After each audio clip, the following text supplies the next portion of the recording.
오늘 내란숙의 윤석열에 대한 첫 재판이 있었습니다. 군인권센터는 고발인으로서 오늘 재판을 모니터링했고 모든 내란범에 대한 재판을 모니터링을 하고 있습니다. 현재 윤석열은 국군 통수권자이면서 대통령으로서 헌재로부터 국민을 배반한 행위에 대해서 파면을 선고받았습니다. 그럼에도 불구하고 헌재의 파면 선고를 부정하는 발언들을 늘어놓으면서 재판 지연수를 진행하고 있습니다. 지기현 재판장은 내란범에 대한 그 증거가 모두 헌재로부터 인정받았고 그로 인해서 대통령에서 파면됐다는 것을 인식하고 하루빨리 재구속할 것을 강력하게 촉구하는 바입니다. 군인권센터는 오늘부터 내란 우두머리 윤석열에 대한 재구속을 촉구하는 시민 서명에 돌입했습니다. 오늘 재판에서 특이할 점은 여러 가지 지점들이 있는데요.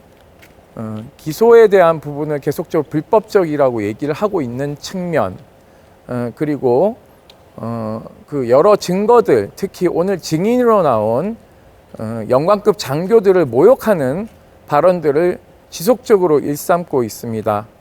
자기 부하들인 특히 김용현 국방부 장관과 이진우 수방사령관, 그리고 방첩사령관 등에 대한 증인 신문을 먼저 할 것을 재판부에 계속 촉구하고 있는데요. 이러한 모습은 구차한 변명으로 저희들은 인식하고 있습니다.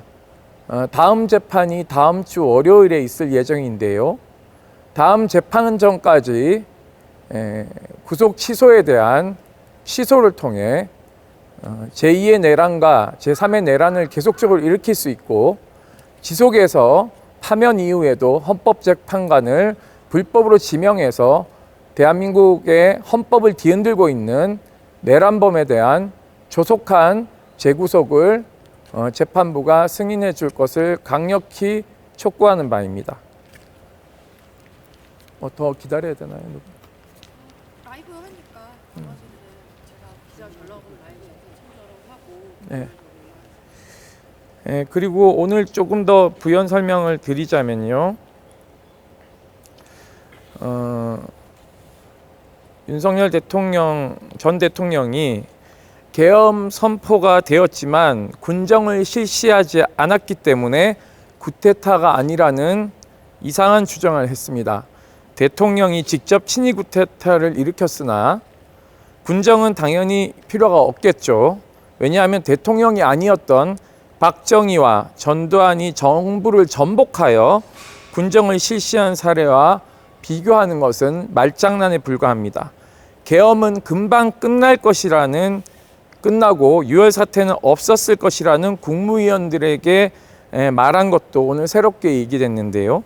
계획대로 군경을 투입해 이재명, 한동훈, 우원식 국회의장을 체포하고 입법부를 전복하면 비상계엄 해제 의결을 막을 수 있을 테니 계엄이 금방 끝날 것이란 자백 아닌 자백을 했습니다.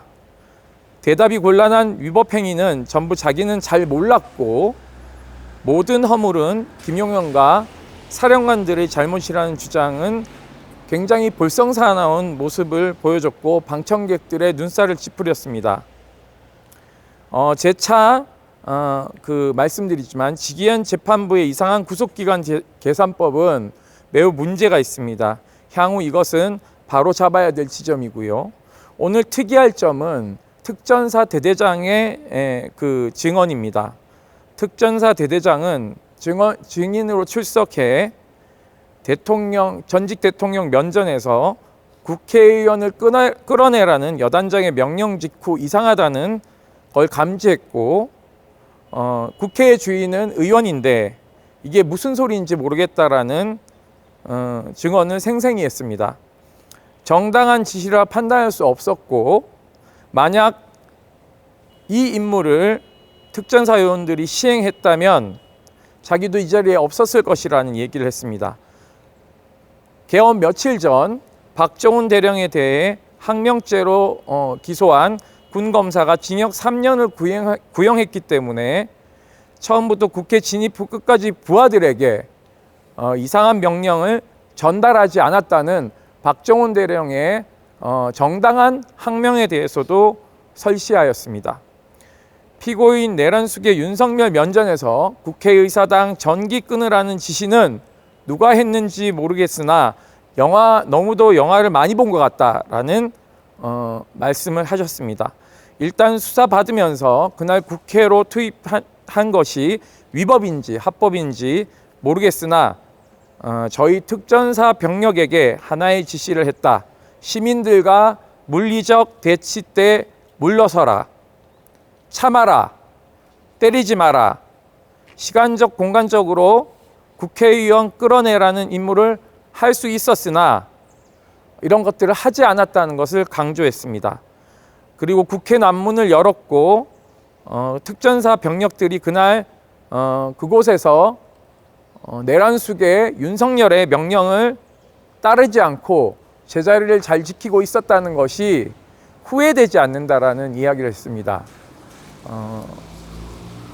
국군 통수권자가 계엄령을 통해서 불법적으로 내란을 일으켰고 자기는 잘 모르겠고 실탄 지급을 한 적이 없다라는 그런 구체적인 명령을 하지 않았다는 이유만으로 폭동이 아니라는 항변을 하고 있습니다.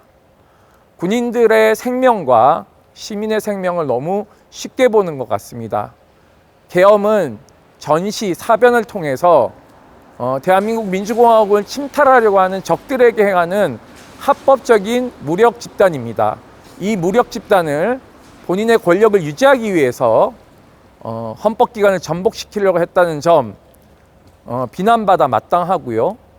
즉각적으로 이 내란 수계에 대한 재구속은 배반한 민심, 배반한 헌법에 대한 정당한 응징이라고 생각하고 있습니다.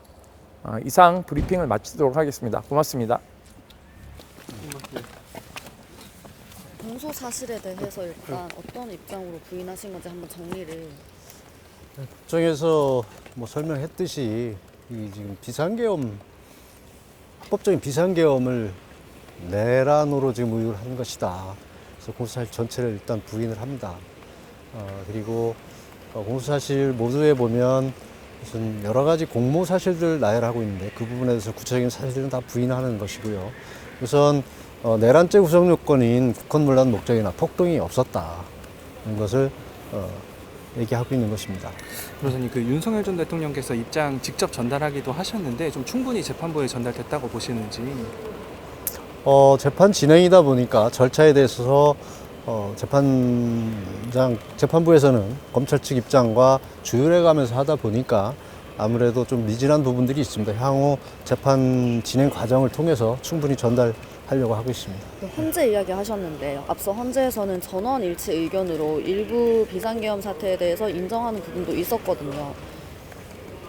그러니까 비상계엄을 선포한 이후 왜 비상계엄을 선포했는지에 대해서는 충분히 헌재에서 설명을 했었고, 이제 향후 이 재판에서도 이 비상계엄을 할 수밖에 없었던 이유, 대통령이 헌법상의 권한인 비상계엄 선포를 왜 했는지를 충분히 설명을 해서 비상계엄의 합법성이 인정이 된다면 지금 검찰에서는 비상계엄을 곧 내란으로 의유를 하고 있는 것 같은데 범죄 성립 자체가 안 된다는 것이 입증돼 나갈 것이라고 보고 있습니다. 이게 형사 재판이기도 하다 보니까 검찰 진술조서 말씀도 좀 나오셨던 것 같은데 어떤 게 좀 문제 있다고 보셨는지. 아까 말씀드렸듯이 수사기관이 공수처, 검찰, 경찰, 군검찰이 개입되어 있습니다. 각 수사기관에서 할 수 있는 권한이 있는지, 수사권이 있는지에 대해서 처음부터 다퉈지고 있는 상황이어서 그 부분에서 합법적인 증거들인지, 불법 수집 증거인지, 위법한 증거인지에 대해서 증거 능력이 문제가 될 수 있습니다. 이 부분이 정리가 돼야 된다는 말씀을 드립니다.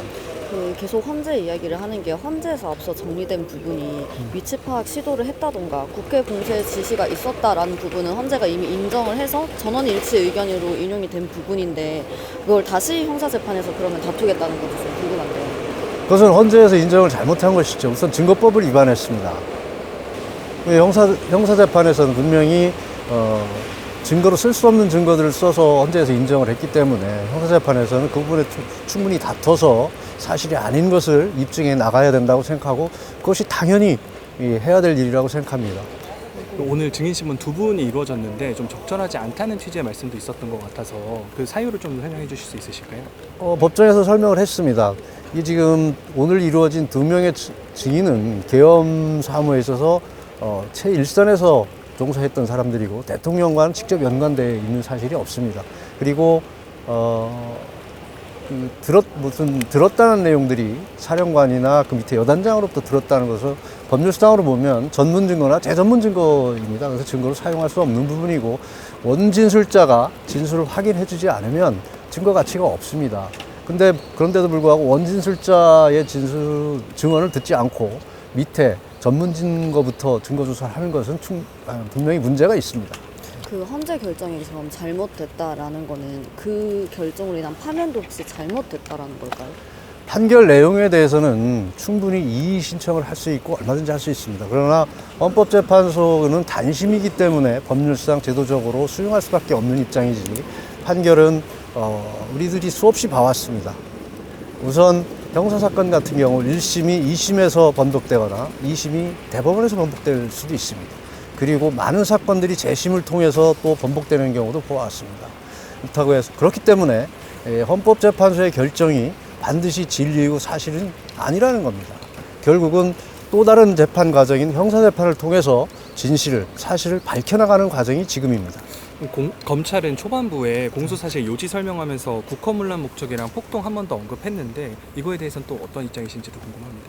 그러니까 국헌문란 목적이라는 것은 국가 기능을 저해하는 것인데 대통령이 지금 그 공소사실 모두 사실에 보면 나라가 걱정스럽다. 미래 세대에게 제대로 된 나라를 물려준다.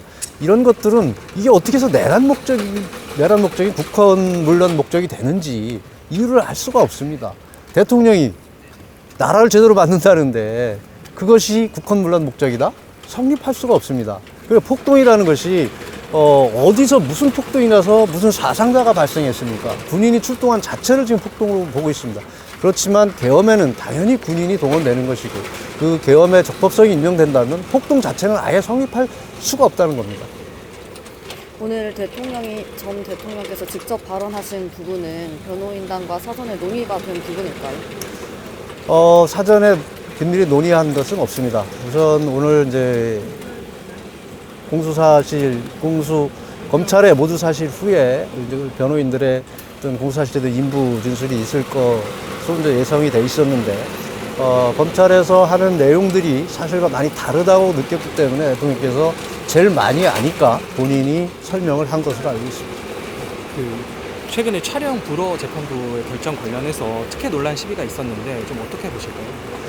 그 부분에 대해서는 재판부의 결정이기 때문에 제가 언급하지 않겠습니다. 재신청이 들어오면 이제 변호인단에게 의견을 묻겠다고 했는데 혹시 저는 어떤 그때 의견? 가서 말씀만 드리겠습니다. 네, 오늘 여기까지 하겠습니다. 수용하실 건가요? 무엇을 말씀하십니까? 그건 다음에 구체적인 절차가 진행되면 그때 말씀드리겠습니다. 자, 수고하셨습니다.